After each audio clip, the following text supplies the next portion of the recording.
Hello बच्चों, आप लोग स्वागत है साइंस मस्तिष्क क्लासेस में। आज आप लोगों को पार्ट 2 जियो में जनन रिप्रोडक्शन और में पढ़ाने जा रहे हैं। आज दूसरा पार्ट 2, इसका पहला लाभ पढ़ा चुके हैं पार्ट 1, आज पार्ट 2 है जनन। आज जनन उसमें परिचय बताए थे, उसमें इंट्रोडक्शन बताए थे क्या क्या चीज़ जियो में जनन। आज का टॉपिक है जनन रिप्रोडक्शन। जनन क्या चीज़ है?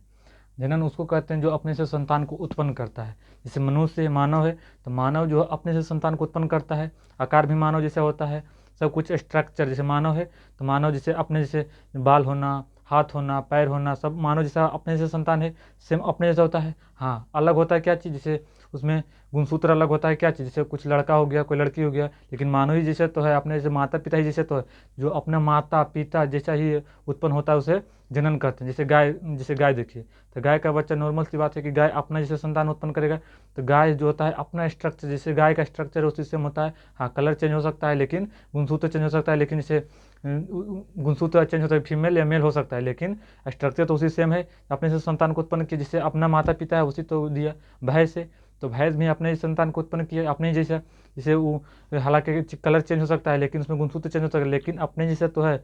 हाँ, मेल या फीमेल हो सकता है, लेकिन अपने जैसा संतान को उत्पन्न किया। जैसे अपने है 4 ठो पैर है तो 4 ठो पैर बच्चा में होता है, उसमें बड़ा आकार उसका बड़ा है तो बच्चा का भी बच्चा का आकार होता है बड़ा, लेकिन फिर बड़ा होता है तो फिर उसे होता है सेम हो जाता है, तो उसी जनन।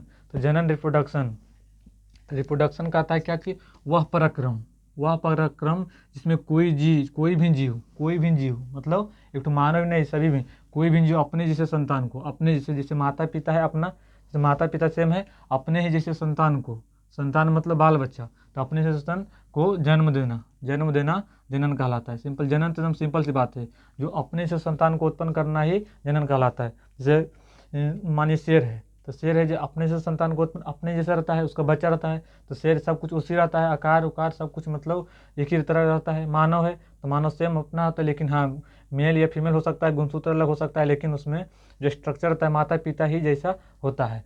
तो समझ गए जनन क्या चीज़ है? वह पराक्रम जो अपने जैसे संतान को उत्पन्न करना, सिंपल सी बात, जो अपने जैसे संतान को उत्पन्न करना जनन कहलाता है। जैसे बकरी देखिए, तो बकरी है तो हाँ, उसमें मेल या फीमेल हो सकता है, लेकिन उसमें जो स्ट्रक्चर है सेम होता है। बच्चा अगर वो जन्म ली तो फिर वो भी जनन कर सकती है, और जन्म लिया तो भी जनन कर सकता है। तो बकरी भी, शेर भी, घोड़ा भी, तो घोड़ा क्या चाहिए? अपने से संतान को उत्पन्न किया, अपने से सेम होता है, बच्चा होता है, फिर वो वृद्धि करते करते फिर भी वो एक अवस्था में आता है, फिर वो भी जनन करता है, फिर वो अपने भी बच्चा का संतान देता है, तो उसी जैसा होता है। तो क्या चाहिए? जनन। तो जनन ही करता है, जो अपने से संतान को उत्पन्न करना ही जनन कहलाता है। जो पीढ़ी दर पीढ़ी, जैसे पीढ़ी दर अपना जैसे जैसे माता पिता जन्म दिया तब बच्चा हुआ, तो ये भी अपना ही पीढ़ी बनाएगा, तो अनेक पीढ़ी दर पीढ़ी चलते आ रहा है, तो जनन अपने पीढ़ी को बनाए रखने के लिए ही जनन किया जाता है। जनन जनन जो है अपने से संतान को उत्पन्न करना ही जनन कहलाता है। इसमें कोई टॉपिक मतलब जो नहीं समझ में आया होगा, जनन समझिए, सिंपल सी बात है। बहुत सारे एग्जाम्पल भी दे दिए कि घोड़ा, गधा, गधा भी है तो अपने से संतान को उत्पन्न किया, सिंपल से अपने से, हाँ मेल या फीमेल हो सकता है, लेकिन अपने से संतान तो उत्पन्न किया नहीं, तो यही कहता है जनन। अपने से संतान को उत्पन्न करना ही कुछ कहलाता है जनन। समझ गए जनन? इसका कोई दिक्कत? अब देखिए जनन, तो जनन का प्रकार, जनन कितने प्रकार का होता है? जीवों में जनन 2 प्रकार का होता है। कितने प्रकार का होता है जनन? 2 प्रकार का। जीवों में जनन 2 प्रकार का होता है। जीवों में जनन कितना प्रकार का? 2 प्रकार के। पहला होता है अलैंगिक जनन, पहला अलैंगिक जनन, दूसरा लैंगिक जनन। पहला कौन होता है? लैंगिक जनन, और दूसरा लैंगिक जनन। इंग्लिश में इसको कहते हैं अलैंगिक जनन का असेक्सुअल रिप्रोडक्शन, और लैंगिक जनन को कहते हैं इंग्लिश में सेक्सुअल रिप्रोडक्शन। पहला अलैंगिक जनन को इंग्लिश में कौन जो कहते हैं? असेक्सुअल। और सेक्सुअल मतलब लैंगिक जनन, और सेक्सुअल मतलब अलैंगिक जनन। असेक्सुअल रिप्रोडक्शन, रिप्रोडक्शन मतलब जनन, और सेक्सुअल मतलब अलैंगिक, अलैंगिक मतलब सेक्सुअल। सेक्सुअल का मीनिंग होता है लैंगिक, और जनन मतलब रिप्रोडक्शन। समझ यहाँ तक कोई दिक्कत? जनन क्या होता है? तो अपने से संतान को उत्पन्न करना जनन कहलाता है। जनन के भाग में 2 भाग में, जनन के भाग में साथ साथ बोलना है ताकि क्लास में ही याद हो जाएगा, जितना भी पढ़ाएंगे क्लास में याद करा देंगे, प्रयास रहता है यही। जनन के भाग में जनन क्या होता है? तो अपने से संतान को जो उत्पन्न किया है जनन कहलाता है। जैसे घोड़ा, गधा, जो भी संसार में जितना भी आदमी, जितना भी जीव है, जो जनन किया तो अपने से संतान को उत्पन्न किया, जनन कहला गया। तो समझ गए जनन कितना प्रकार का? 2 प्रकार का। जनन कितना प्रकार का? साथ साथ बोलना है तब याद होगा। जनन कितना प्रकार का? तो 2 प्रकार का होता है। कौन कौन होता है? अलैंगिक जनन, लैंगिक जनन। अलैंगिक जनन और लैंगिक जनन। तो अलैंगिक जनन को इंग्लिश में क्या कहते हैं? Asexual reproduction. असेक्सुअल रिप्रोडक्शन को अलैंगिक जनन, और सेक्सुअल रिप्रोडक्शन को लैंगिक जनन कहते हैं। 2 हो गया। अब पढ़ेंगे अलैंगिक जनन क्या चीज कहता है, अलैंगिक जनन क्या चीज कहता है। तो अ से अलैंगिक, अ से, तो जो भी जीव अकेले जनन करेगा, अ से अलैंगिक, अ से अकेले, तो जो कोई भी जैसे बच्चा सस्पिशन में हो जाता है, अलैंगिक अलैंगिक में दिक्कत हो जाता है। तो कैसे याद रखना है, कोई भी जीव अलैंगिक पूछ रहा है तो अ से अलैंगिक, अ से अकेले। तो कोई भी जीव अकेले जनन करेगा तो उसे अलैंगिक जनन। कोई भी जीव अकेले, जैसे माता या पिता, तो माता या पिता कोई भी मतलब एक होना चाहिए उसमें। माता या पिता, अगर माता है तो माता, पिता है तो पिता, उसमें अकेले होना चाहिए। अलैंगिक जनन में अकेले जनन करता है तो अलैंगिक जनन, अ से अकेले, अ से अलैंगिक। तो जिसमें अकेले जनन करता है अलैंगिक जनन। जब संतति की उत्पत्ति एकल जनक मतलब एक मतलब अकेले, एकल जनक मतलब एक जनक, एकल जनक से होती है तो उसे कुंज कहते हैं अलैंगिक जनन। इसको कैसे याद रखना अपन भाषा में, अ से अलैंगिक, अ से अकेले।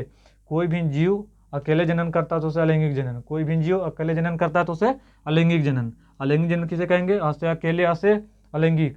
कोई भी जीव अकेले जनन करता है तो उसे अलैंगिक जनन, यानी असेक्सुअल रिप्रोडक्शन से कहते हैं इंग्लिश में, समझिए। तो जब संतति की उत्पत्ति एकल जनक, देखिए एक माता है या पिता है, माता या पिता, माता या पिता तो एक जनक, या तो माता से जनन होना चाहिए या तो पिता से होना चाहिए, एक ही, ये दोनों नहीं होना चाहिए। सिंपल सी बात, खाली या तो माता से होना चाहिए या तो पिता, सिंगल मतलब एक जनक से होना चाहिए। अकेले या तो माता जनन कर सकती है या तो पिता जनन कर सकता है। तो कोई भी जीव अकेले जनन करता है तो अकेले मतलब तो अलैंगिक जनन। कोई भी जब संतति की उत्पत्ति एकल जनक से होता है, या तो खाली माता जनन करेगी या तो खाली पिता करेगा जनन, तो कुंजी कहलाएगा अलैंगिक जनन। अलैंगिक जनन अकेले, अ से अलैंगिक, अ से अकेले। तो कोई भी जीव अकेले जनन करता है उसे अलैंगिक जनन। कोई भी जीव अकेले, जब संतति की उत्पत्ति एक जनक यानी माता या पिता, तो कोई भी जब संतति की उत्पत्ति एक जनक से होती है तो उसे कुंज कहते हैं अलैंगिक जनन, उसे अलैंगिक जनन कहते हैं। जैसे देखिए बैक्टीरिया, बैक्टीरिया जो है या तो माता या तो पिता एक ही को जनन करती है, या तो माता हो या पिता, दो में से एक ही हो। दो ऑप्शन है माता या पिता, तो उसमें या तो पिता जनन कर सकता है या तो माता। तो कौन सी बैक्टीरिया, कौन सा अलैंगिक जनन, बैक्टीरिया अलैंगिक जनन। कवक अलैंगिक जनन, कवक अलैंगिक जनन। अब प्रोटोजोआ, प्रोटोजोआ में कौन सा जनन है, अलैंगिक जनन। शैवाल, शैवाल कौन जनन है, अलैंगिक जनन। अलैंगिक जनन, लैंगिक जनन है अलैंगिक जनन, असेक्सुअल रिप्रोडक्शन। तो पूछेगा बैक्टीरिया कैसा रिप्रोडक्शन है, तो अलैंगिक यानी असेक्सुअल रिप्रोडक्शन, अलैंगिक जनन। अब बैक्टीरिया अकेले जनन करता है, बैक्टीरिया अकेले जनन करता है। कवक भी अकेले जनन करता है, असलैंगिक से अकेले, तो कवक अकेले जनन करता है। प्रोटोजोआ, प्रोटोजोआ भी है जो अकेले जनन करता है, एकल जनक।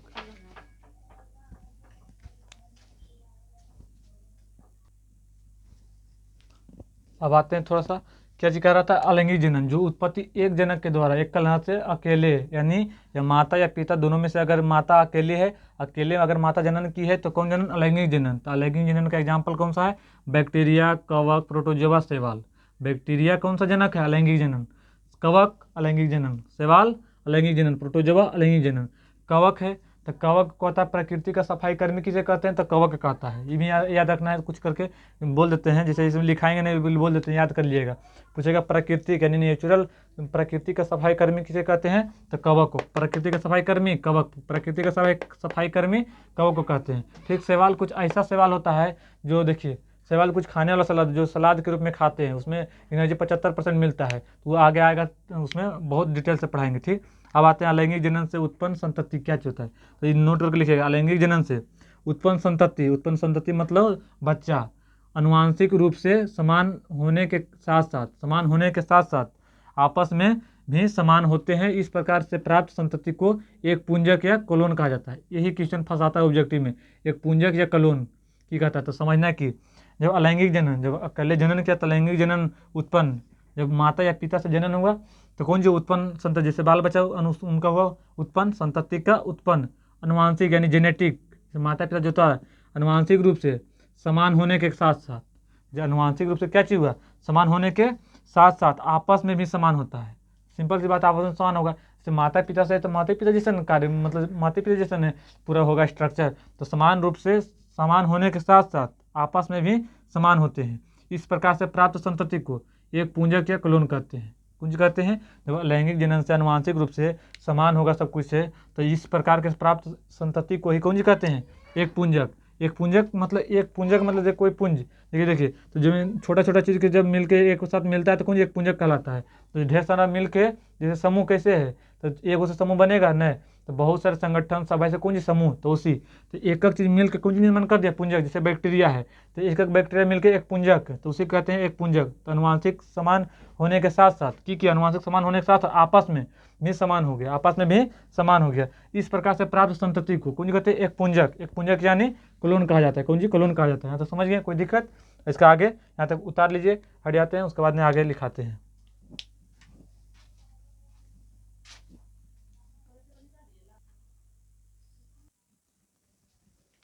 अब आगे आते हैं लैंगिक जनन का प्रकार। लैंगिक जनन पढ़ा नहीं है, जो अ से अकेले और से अलैंगिक जनन, जो अकेले जनन करके संतति का उत्पन्न करता है उसे अलैंगिक जनन। अब लैंगिक जनन का प्रकार, लैंगिक जनन कितने प्रकार के होते हैं? तो अलैंगिक जनन कितने प्रकार के होते हैं? तो अलैंगिक जनन टोटल 7 प्रकार के होते हैं। कितना? अलैंगिक जनन टोटल 7 प्रकार के होते हैं। पहला कौन है? तो पहला विखंडन।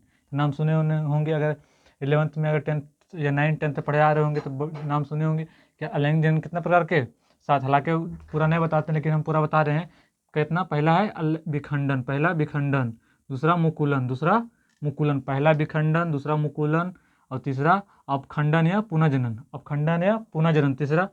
चौथा बीजाणु जनन, चौथा बीजाणु जनन। पांचवा कायिक प्रवर्धन, पांचवा कौन सा है? कायिक प्रवर्धन। छठा पुष्टि भवन, छठा पुष्टि भवन। सातवां जैमुअल निर्माण, सातवां जैमुअल निर्माण। पहला कौन सा है? लैंगिक जनन। अगर कोई पूछेगा लैंगिक जनन कितने प्रकार का होता है? टोटल 7 प्रकार। कितना? अलैंगिक जनन टोटल 7 प्रकार। पूरा डिटेल में ही पढ़ते जा रहे हैं, शॉर्ट भागने का कोई तरीका नहीं। बहुत डिटेल मतलब एक भी टॉपिक नहीं छूटेगा, मतलब पूरा डिटेल में निकलेंगे, ठीक है। अलैंगिक जनन का प्रकार, तो अलैंगिक जनन बताना आप लोगों को 7 प्रकार। पहला कौन है? तो पहला विखंडन है, पहला विखंडन, मुकुलन, मुकुलन, तीसरा अपखंडन। पहला विखंडन, दूसरा मुकुलन, साथ साथ बोलना है। पहला विखंडन, दूसरा मुकुलन, दो याद हुआ, विखंडन मुकुलन, विखंडन मुकुलन। अब तीसरा आते हैं अपखंडन। पहला विखंडन, दूसरा बीच में मुकुलन और फिर अपखंडन हो गया। तो विखंडन, मुकुलन, अपखंडन, या इसको पुनर्जनन भी कह सकते हैं, अपखंडन या पुनर्जनन। 3 गो। चौथा बीजाणु जनन, कौन जनन? बीजाणु जनन, चौथा बीजाणु जनन। पांचवा कायिक प्रवर्धन, पांचवा कायिक प्रवर्धन। छठा पुष्टि भवन, छठा पुष्टि भवन। सातवां जैमुअल निर्माण, सातवां जैमुअल निर्माण, सातवां जैमुअल निर्माण। यहाँ तक हो गया कि अलैंगिक जनन कितना प्रकार का? तो अलैंगिक जनन 7 प्रकार के। कौन कौन होता है? तो पहला विखंडन, दूसरा अलैंगिक मुकुलन, तीसरा अपखंडन या पुनर्जनन, चौथा क्या चाहिए? बीजाणु जनन, पांचवा कायिक प्रवर्धन, छठा पुष्टि भवन, सातवां जैमुअल निर्माण। आप लोगों को याद हो गया होगा। अब आते हैं एक कोशिकीय जीव और बहुकोशिकीय जीव। एक कोशिकीय जीव क्या चीज कहता है? बहुकोशिकीय जीव क्या चीज कहता है? तो एक कोशिकीय जीव जैसे अमीबा में, एक कोशिकीय जीव जैसे अमीबा, सिंपल चीज तो सब जानता है कि अमीबा कैसा जीव है। एक कोशिकीय जीव, एक कोशिकीय जीव अमीबा में जनन कोशिका यानी विखंडन द्वारा होता है। कैसा होता है? विखंडन द्वारा होता है, जिसमें जनक जीव पूर्ण रूप से संतति जीव में बढ़ जाते हैं। क्या कह रहा है? एक कोशिकीय जीव जैसे अमीबा, अमीबा में जनन कैसा होता है? विखंडन द्वारा। कैसा होता है? विखंडन। देखिए अलैंगिक इंसान है तो विखंडन। तो पूछेगा अमीबा में कैसा जनन होता है? अमीबा एक कोशिकीय जीव है, इसमें कैसा जनन होता है? तो विखंडन। अमीबा एक कोशिकीय जीव है, इसमें जनन कैसा होता है? जनन कोशिका विखंडन द्वारा होता है। अमीबा में विखंडन द्वारा जनन होता है, जिसमें जनक, जिसमें जिसका पिता होता है जनक जीव पूर्ण रूप से संतति जीव में बढ़ जाता है। पूर्ण रूप से संतति जीव मतलब संतति मतलब बच्चा के जीव में बढ़ जाता है। जैसे कोई भी एक समय जनक भी मतलब जो माता पिता थे एक समय वो भी बच्चा थे, बच्चा से वृद्धि किए तो किशोरावस्था में आए, किशोरावस्था से भी पहले पहला पार्ट 1 में पढ़ा चुके हैं। किशोरावस्था से फिर जनन किए, जनन किए तो अपने से संतान को उत्पन्न किए, और उत्पन्न किए तो उसके बाद में जब बूढ़ा बुजुर्ग हो गए तो कौन सी प्राकृतिक मृत्यु प्राप्त कर ली। पहले पार्ट 1 में पढ़ा चुके थे। तो उसी की क्या कीजिए, एक कोशिकीय जीव जैसे अमीबा में जनन एक कोशिका विखंडन द्वारा होता है, जिसमें जनक जीव पूर्ण रूप से कौन जीव बट गया, पूर्ण रूप से संतति जीव में बट गया, हो गया। अब आते हैं कोशिकीय जीवों में। अब क्या कहते हैं? कोशिकीय जीव जो है वो अमर क्यों कहलाता है? देखिए एक कोशिकीय जीवों में की प्राकृतिक मृत्यु नहीं होती है, जैसे भगवान द्वारा मृत्यु नहीं होता है प्राकृतिक में। अब पूछेगा अमीबा, तो अमीबा में कुछ पार्ट है जैसे लिख लीजिएगा। अभी हम यहाँ पे अमीबा जो है भोजन कैसे करता है? कुटपात के माध्यम से। अमीबा नोट करके यहाँ लिख लीजिएगा। अमीबा जो नहीं लिखल रहेगा वो हम लिखा देंगे। अमीबा भोजन कुटपात के माध्यम से करता है, कुटपात के माध्यम से। वो आएगा, एक टॉपिक आएगा अमीबा में पूरा डिटेल में जाएंगे। तो अमीबा भोजन कुटपात के माध्यम से करता है। कौन माध्यम से करता है? अमीबा भोजन कुटपात के माध्यम से। और अमीबा कैसा जीव है? एक कोशिकीय जीव है, जिसमें कैसा विखंडन होता है? तो इसमें विखंडन था, कोशिका विखंडन द्वारा होता है, जिसके जनक जिसके जनक जीव पूर्ण रूप से संतति जीव में बढ़ जाता है। समझ गए। अब देखिए, एक कोशिकीय जीवों में प्राकृतिक जो मृत्यु होता है नहीं होता है। पूछेगा प्राकृतिक मृत्यु किस जीव में नहीं होता, तो एक कोशिकीय जीव में प्राकृतिक मृत्यु नहीं होता है। प्राकृतिक मृत्यु मतलब जैसे प्रकृति जो भगवान के द्वारा जो मृत्यु दंड मिलता है इसमें नहीं होता है, ये अमर कहलाता है। ठीक, तो एक कोशिकीय जीव में प्राकृतिक मृत्यु नहीं होता है। जैसे मानव में प्राकृतिक मृत्यु होता है, लेकिन एक कोशिकीय जीव में प्राकृतिक मृत्यु नहीं होता है। इसलिए अमीबा जैसे कोशिकीय जीव अमर कहा जाता है। अमीबा को कौन जीव कहा जाता है? अमर जीव। अमर जीव कहा कि इसका मृत्यु प्राकृतिक मृत्यु इसको नहीं मिलता है। जितना भी एक कोशिकीय जीव है उसको अमर जीव कहा जाता है, उसको प्राकृतिक मृत्यु नहीं होता है। तो इसलिए अमीबा जैसे एक कोशिकीय जितना भी कोशिकीय जीव देख रहे हैं सब कौन सी है, उसको मृत्यु प्राकृतिक मृत्यु नहीं मिलता, इसलिए उसको अमर जीव कहा जाता है। क्या कहा जाता है? अमर जीव। किसको? एक कोशिकीय जीव को अमर जीव कहा जाता है। यहाँ तक समझ गए। और देखिए बहुकोशिकीय जीव की कहता है, बहुकोशिकीय जीव में विशिष्टकृत अंग से उत्पन्न कोशिकाओं द्वारा संतति का निर्माण होता है तथा जनक जीर्णावस्था की ओर अग्रसरित होकर मृत्यु को प्राप्त होते हैं। जैसे देखिए कि बहुकोशिकीय जीव में अपने संतान को उत्पन्न किए तो पहले बच्चा है, बच्चा से वृद्धि किया, बड़ा हुआ तो फिर किशोरावस्था में गया। किशोरावस्था से जैसे किशोरावस्था किसको कहते हैं? 12 से 13 या 14 साल के लगभग में रहता है किशोरावस्था। उसके बाद क्या चीज करता है? तो उसके बाद में जब 20 से 22 या 23 की उम्र में जाता है तो कौन सा अवस्था? जनन अवस्था। जनन करता है। जब जनन करता है उसके बाद में प्राकृतिक मृत्यु प्राप्त करता है। तो ये कर रहा है क्या चीज? प्राकृतिक मृत्यु को प्राप्त कर होते हैं। तो बहुकोशिकीय जीवों में विशिष्टकृत अंग से उत्पन्न कोशिकाओं द्वारा संतति का निर्माण करता है। जो जनन किए तो संतति का निर्माण किए, बहुकोशिकीय जीव संतति का निर्माण किए तथा जनक जीर्णावस्था की ओर अग्रसरित होकर, जीर्णा मतलब बूढ़े अवस्था की ओर अग्रसरित होकर मृत्यु को प्राप्त करते हैं। बहुकोशिकीय जीव को प्राकृतिक मृत्यु मिलता है, लेकिन एक कोशिकीय जीव को प्राकृतिक मृत्यु नहीं होता है, इसलिए एक कोशिकीय जीव को अमर जीव कहा जाता है। और बहुकोशिकीय जीव को प्राकृतिक मृत्यु प्राप्त होता है, इसलिए उसको मृत्यु हो जाता है। एक कोशिकीय जीव को प्राकृतिक मृत्यु नहीं होता, इसलिए एक कोशिकीय जीव जितना भी एक कोशिकीय जीव संसार में जितना भी एक कोशिकीय जीव है उसको कौन कहा जाता है? अमर जीव। उसका मृत्यु प्राकृतिक मृत्यु कभी नहीं होता है। यहाँ तक समझ गए। यहाँ तक उतार लीजिए, उसके बाद में फिर आगे पढ़ाते हैं। ठीक, एक बार रिवीजन भी कराते हैं। अलैंगिक जनन का प्रकार कितना था? 7। पहला विखंडन, भुला जाएगा इसलिए इसको बताते हैं। विखंडन, मुकुलन, अपखंडन या पुनः जनन। और चौथा बीजाणु जनन, पांचवा कायिक प्रवर्धन, छठा पुटी भवन, सातवां जैमूल निर्माण। समझ गए। अमीबा भोजन कहाँ से करता है? कौन माध्यम से? तो अमीबा भोजन कुटपात के माध्यम से भोजन करता है। यहाँ तक समझ गए। यहाँ तक उतार लीजिए, उसके बाद आगे बताते हैं। ठीक,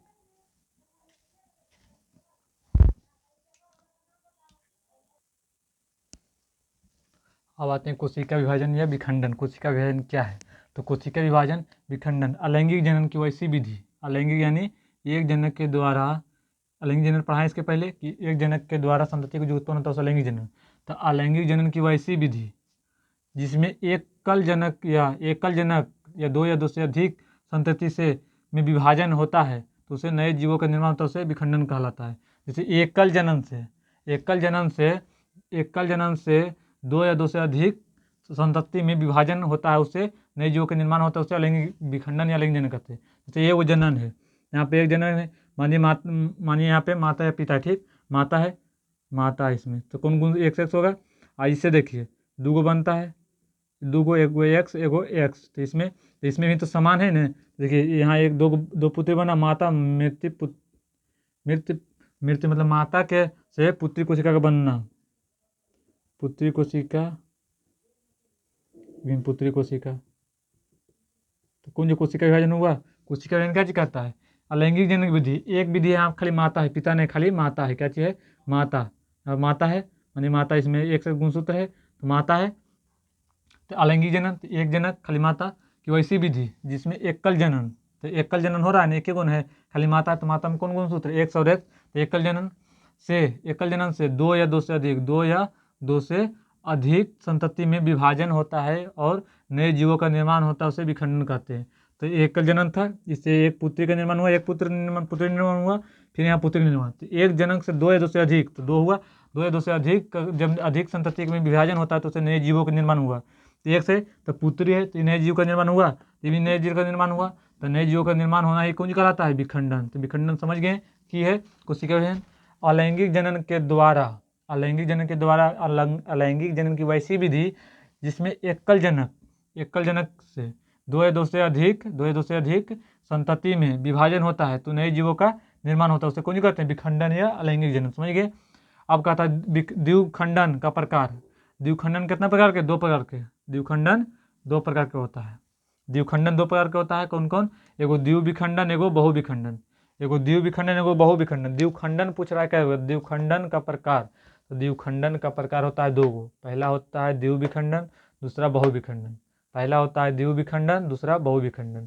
तो द्विविखंडन और बहुविखंडन इसके बाद पढ़ेंगे। कुछ नोट करके लिख लीजिए। देखिए क्या चीज़ लिखे हैं। कोशिका विभाजन। कोशिका विभाजन 2 चरणों में होने वाली प्रक्रिया है। कोशिका जैसे बताया ना, कोशिका विभाजन तो यही देखो। तो कोशिका विभाजन 2 चरण में हुआ ना, 2 चरणों में होने वाली प्रक्रिया है, जिसमें पहले केंद्रक का विभाजन होता है। पहले केंद्रक का विभाजन होता है, दूसरा कोशिका द्रव का विभाजन होता है। अब पहले केंद्रक, तो जब कोशिका विभाजन 2 चरणों में होता है तो उसमें पूछेगा कि कोशिका विभाजन जब 2 चरणों में होता है तो पहले उसमें कौन सी विभाजन होता है? तो पहले केंद्रक का विभाजन होता है, उसके बाद में कोशिका द्रव का विभाजन होता है। किसमें होता है? दूसरा कोशिका द्रव का विभाजन होता है। ठीक है, तो समझ गए कि कोशिका विभाजन में 2 चरण में होता है, यहाँ तक ठीक है। उसमें जिसमें पहले केंद्रक का विभाजन होता है, उसके बाद कोशिका द्रव का विभाजन होता है। समझ गए। तो आप पूछे केंद्रक, तो केंद्रक का खोज क्या किया? तो नोट क्या लिख लीजिएगा। केंद्रक का खोज रॉबर्ट ब्राउन ने किया था। रॉबर्ट ब्राउन ने 1831 ईस्वी में। 1831 ईस्वी में केंद्रक का खोज किसने किया था? केंद्रक का खोज रॉबर्ट ब्राउन ने 1831 ईस्वी में। अब पूछेगा कोशिका द्रव, तो कोशिका द्रव का खोज किसने किया था? कोशिका द्रव का खोज पुरकिंजे ने किया था। किसने किया था? पुरकिंजे ने। कोशिका द्रव का खोज पुरकिंजे ने किया था। किसने किया था? कोशिका द्रव का खोज पुरकिंजे। आपको और केंद्र का खोज रॉबर्ट ब्राउन 1831 में किया था। समझ गए। कोशिका विभाजन 2 चरणों में होने वाली एक प्रक्रिया है। कोशिका विभाजन में दो चरण होने वाली प्रक्रिया। 2 चरण में हो गया। पहले केंद्रक मतलब समझे, गुणसूत्र देखे केंद्रक। तो इसमें केंद्रक एक गुणसूत्र रहते हैं। तो पहले केंद्रक का विभाजन होता है, उसके बाद में कोशिका द्रव। तो पहले केंद्र का विभाजन हुआ, गुणसूत्र गया X, उसके बाद में कौन सी द्रव विभाजन हुआ? कोशिका द्रव का। तो कोशिका द्रव का खोज किसने किया था? तो पुरकिंजे। यहाँ भी डिटेल में हो गया। कोशिका द्रव का खोज पुरकिंजे और केंद्र का खोज रॉबर्ट ब्राउन ने 1831 ईस्वी में। समझ गए यहाँ तक? कोई दिक्कत? और एक बार रिविजन करते हैं कोशिका विभाजन क्या चीज़ है।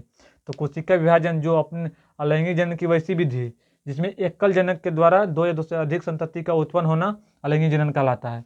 नए जीवों का निर्माण होना अलैंगिक जनन यही होता है। और द्विखंडन का प्रकार था। द्विखंडन या 2 प्रकार के होता है। कितना प्रकार का होता है? द्विखंडन 2 प्रकार का होता है। कौन कौन? पहला द्विविखंडन और दूसरा बहुविखंडन। पहला द्विविखंडन, दूसरा बहुविखंडन। तो दोनों कल पढ़ाएंगे। और कोशिका विभाजन जो बताए थे नोट करके, तो कोशिका विभाजन 2 चरण में होता है, आपको भी पता है। लेकिन इसमें जो मेन यहाँ है, तो कोशिका विभाजन में 2 चरण में होता है, जिसमें पहले केंद्रक का विभाजन होता है। पहले केंद्र का विभाजन, दूसरा कोशिका द्रव का विभाजन होता है। तो पहले केंद्रक है ना, तो एक जो गुणसूत्र होता है कौन सी? केंद्रक है। तो केंद्रक मिला, तो पहले केंद्र का विभाजन हुआ, उसके बाद में कौन सी विभाजन हुआ? कोशिका द्रव का विभाजन हुआ, तो पुत्र कोशिका हो गया। अब आते हैं तो केंद्रक का खोज किसने किया था? तो रॉबर्ट ब्राउन। केंद्रक का खोज रॉबर्ट ब्राउन ने 1831 में। दूसरा कोशिका द्रव का खोज किसने किया था? पुरकिंजे ने। कोशिका द्रव का खोज पुरकिंजे ने। अब अगला पार्ट 3 अब अगला आगे आएंगे, इसके बाद में ये दोनों पढ़ा देंगे।